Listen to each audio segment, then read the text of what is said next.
দাদা, হ্যাঁ তুমি হাঁসের ব্যবসা কইরা ভালোই সফলতা পাইছো না? হ্যাঁ হাঁসের ব্যবসা করে আমি ভালো সফলতা পাচ্ছি। আমার কথা শুনলে কি আওয়াজ করা শুরু করে দেয়। আসলে দাদা বুঝছো, তুমি খুব বুদ্ধিমান গো। কে? কি তুমি হাঁস পালতাছ, হ্যাঁ আবার এই যে পুকুর দিয়ে রাখছো। আরে পুকুরকে এমনি এমনি দিছি, মাছ চাষ করার জন্য দিছি। হ্যাঁ। আর আচ্ছা, কথা, হ্যাঁ। এটার পিছনে আরেকজনের অবদান আছে। কার? সেটা হচ্ছে তোর দাদি। তোর দাদি যদি পুকুর কাটতে না দিত তাহলে কি আমি পুকুর কাটতে পারতাম?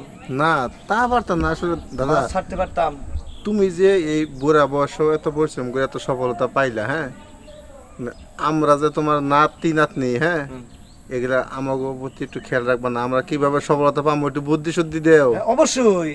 বুদ্ধি নিতে হলে এক কাজ করিস, আমার মাথার থেকে যে বুদ্ধি আসবে এই বুদ্ধি দিয়ে সফলতা হতে পারবি কিনা জানি না, কিন্তু তোর দাদির কাছে যাইয়া বইসা ঠাই ঠুকরে একটু বুদ্ধি নিস, তাইলে তাইলে দেখবি সফলতা হবি।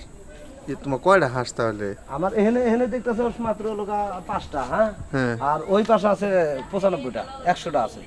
100টা হাঁস। এগুলি কি সবটি ডিম দেয় নাকি? না, 90টা ডিম দেয়। 90টা ডিম দেয়। এগুলো ডিমও বলে ভালোই দাম বেশি। হ্যাঁ, দাম বেশি তো। এগুলোর নাম আছে রাজহাঁস নাকি? হ্যাঁ, হাঁস? রাজহাঁস, রাজহাঁস। রাজহাঁস। খালি রাজহাঁসই না, হ্যাঁ। চীনা হাঁসও আছে 100।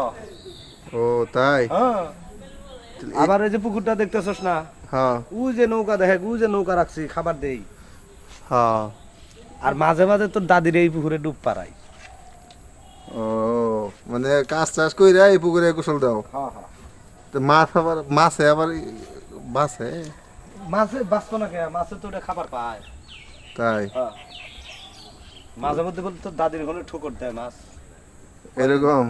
কয় যে দেখো মাছ কনে এসে ঠোকর দেয়। ওগুলো কে রাখবো? ওই যে দেখা যায়।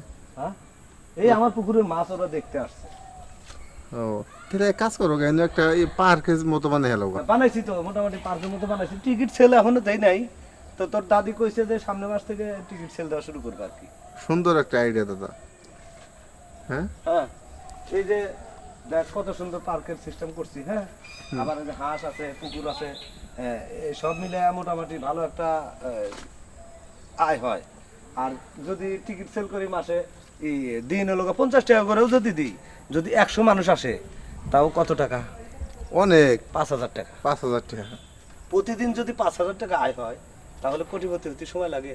না আসলে দাদা, তুমি বুদ্ধি করে চলো বলে তো এই যে কত বড় একটা ডুপ্লেক্স বাড়ি করছো, হুম হুম হুম। কি সুন্দর দেখা যায়। বাড়িটা এই হাঁসের আর এই খামারের টাকা, মাছের খামারের টাকা। এইখানকার টাকায় তুমি বিল্ডিং করছো। বিল্ডিং করছি। আসলে সবাই যদি এরকম বুদ্ধি করে চলতো, বুঝছো, তাহলে মানুষ কিন্তু অভাবে থাকতো না। না, অভাবে কেমনে থাকবে? বুদ্ধির ভুলের কারণে মানুষ অভাবে পড়ে। অভাবে পড়ে, রাইট। ঠিক বুঝছস। শুন, সব সময় চিন্তা করবি যে এই যে কাজটা শুরু করলাম, এই কাজটা শেষ পর্যন্ত আমি দেখব। আর যদি মনে করে যে শুরু করে হেরে দেখলি যে লস, হুম। হাল ছাড়বি না। হাল ছাড়লি তুই ধ্বংস। তুই যেখানে যাবি সেখানেই ধরবি, হাল ছাড়বি, ধ্বংস। যেখানে যাবি ধরবি, হাল ছাড়বি, ধ্বংস। যাক না, টাকা যাইতে থাক, দরিয়ার মতো কলিজা লাগবে। আচ্ছা ঠিক আছে দাদা, তোমার সাথে অনেক কথা কইলাম। তাহলে আমি এখন দাদির বগলে যাই, দাদির লগে যাই একটু কথা কই গিয়া। হ্যাঁ হ্যাঁ, যা, তোর দাদির সাথে বস। আচ্ছা ঠিক আছে দাদা।